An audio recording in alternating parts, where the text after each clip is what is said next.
بسم اللہ الرحمن الرحیم۔ السلام علیکم۔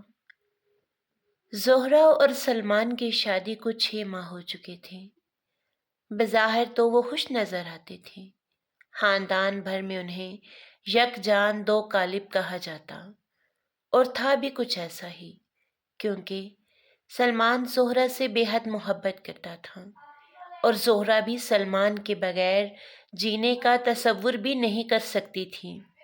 تو پھر ان دونوں کے درمیان یہ کیسی الجھن کی دیوار استادہ ہو گئی جسے چاہ کر بھی وہ دور نہ کر پا رہے تھے۔ اصل مسئلہ تب شروع ہوا جب سلمان نے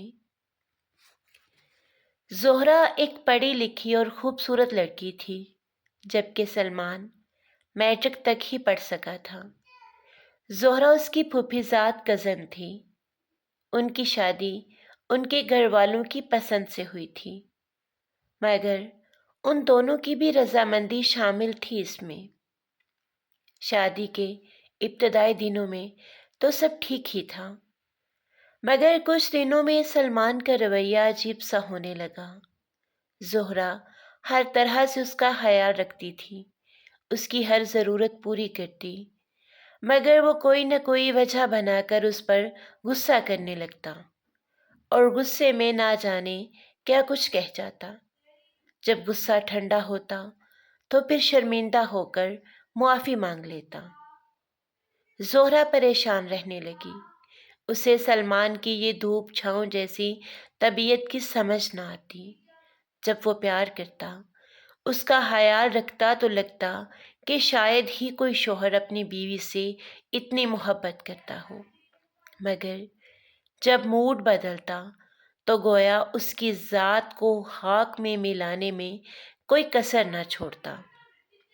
ایک رات کا واقعہ ہے کہ جب وہ گھر دیر سے لوٹا تو زہرا اس کا انتظار کر رہی تھی۔ تبھی زہرا کی دوست سعدیہ کی کال آئی تو زہرا اس سے بات کرنے لگی۔ سلمان کمرے میں آیا، دیکھا زہرا موبائل پر مصروف ہے اور بڑی ہنس ہنس کر باتیں کر رہی ہے۔ اس کو نہ جانے کیوں اس پل زہرا پر غصہ آنے لگا، جبکہ زہرا کال بند کر کے فکر مندی سے اس کی طرف بڑھی تاکہ اس سے دیر سے آنے کی وجہ پوچھے، مگر وہ جیسے ہی آگے بڑھی تو سلمان نے اسے تھپڑ دے مارا۔ زہرا بیچاری صدمے سے پیچھے ہٹتے بیڈ کی پائنتی سے ٹکرا کر نیچے گری، جس سے اس کے سر پر چوٹ لگی اور خون بہنے لگا۔ تب سلمان خون دیکھ کر گھبرا گیا۔ اسے شدت سے خود پر غصہ آنے لگا، نہ جانے اسے کیا ہو جاتا تھا۔ زہرا کو تکلیف دیتا، پھر خود بھی اس سے زیادہ پریشان ہو جاتا، اسے زیادہ تکلیف میں ہو جاتا۔ جب تک زہرا کا زخم ٹھیک نہ ہوا، وہ روز صبح شام اس سے معافیاں مانگتا، شرمندہ ہوتا، اور پہلے سے زیادہ اس کا خیال رکھنے لگتا۔ ایسے ہی وہ چھوٹی چھوٹی باتوں پر الجھ جاتا، جبکہ زہرا بیچاری یہ تک نہ سمجھ پاتی کہ اس کا قصور کیا ہے۔ بہت بار ایسا ہوا، زہرا بے قصور ہوتے ہوئے بھی اس سے معافی مانگتی اور ایک سوال کرتی کہ سلمان، بس مجھے یہ بتا دیں کہ میں کہاں پر غلط ہوں تاکہ میں اپنی غلطی سدھار لوں۔ مگر غلطی ہوتی تو وہ بتاتا نا۔ یہ نہیں کہ انسان سے غلطیاں نہیں ہوتی یا زہرا کوئی غلطی نہیں کرتی تھی، مگر جب اسے غصہ آتا تو ضرور یہ نہیں ہوتا تھا کہ غلطی صرف زہرا کی ہوتی۔ ایسا کرتے کرتے 6 ماہ گزر گئے۔ جو شادی کے ابتدائی دن انجوائے کرنے کے ہوتے ہیں، وہ دونوں نے ایک دوسرے کو منانے اور سمجھانے میں گزار دیے۔ زہرا اب ہر وقت پریشان اور ڈری ڈری سی رہتی، زندگی بوجھ سا بنتی جا رہی تھی۔ وہ سلمان کے رویے کو سمجھنے سے قاصر رہی تھی۔ وہ کسی سے کچھ کہہ نہ پاتی کیونکہ سلمان دل کا برا نہیں تھا، وہ اسے محبت بھی تو بہت کرتا، اور خود زہرا بھی اسے کسی کے سامنے شرمندہ نہیں کرنا چاہتی تھی کہ کوئی اور سلمان سے اس کے رویے کے بارے میں باز پرس کرے۔ پھر یوں ہوا کہ زہرا نے خود کو بدل لیا۔ اب وہ شادی سے پہلے والی زہرا جو بہت ہی ہنس مکھ اور شوق سی تھی، وہ کہیں کھو گئی۔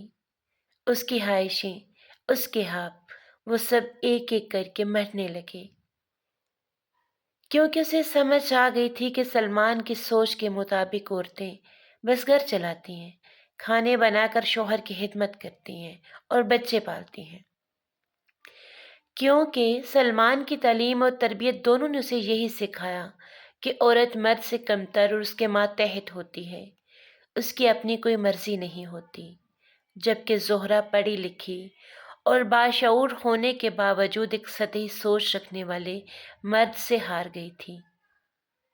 اس کی خواہشیں، اس کے خواب، اس کی سوچ، اس کی ذہانت گئی بھاڑ میں، کیونکہ ایک بیوی اپنے شوہر پر حکومت نہیں کر سکتی اور نہ ہی اپنے شوہر کے گھر اپنی مرضی چلا سکتی ہے۔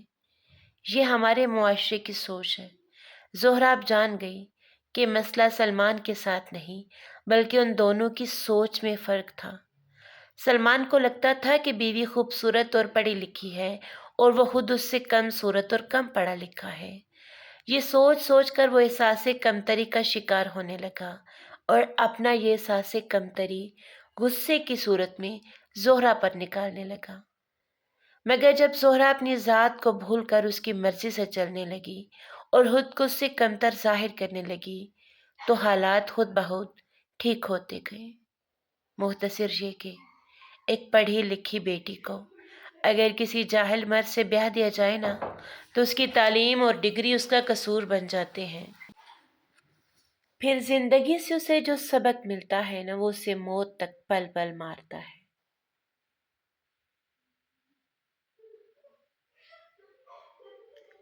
یہی ہمارے معاشرے کا المیہ ہے۔ اگر آپ کو کہانی پسند آئے تو لائک کر دیں،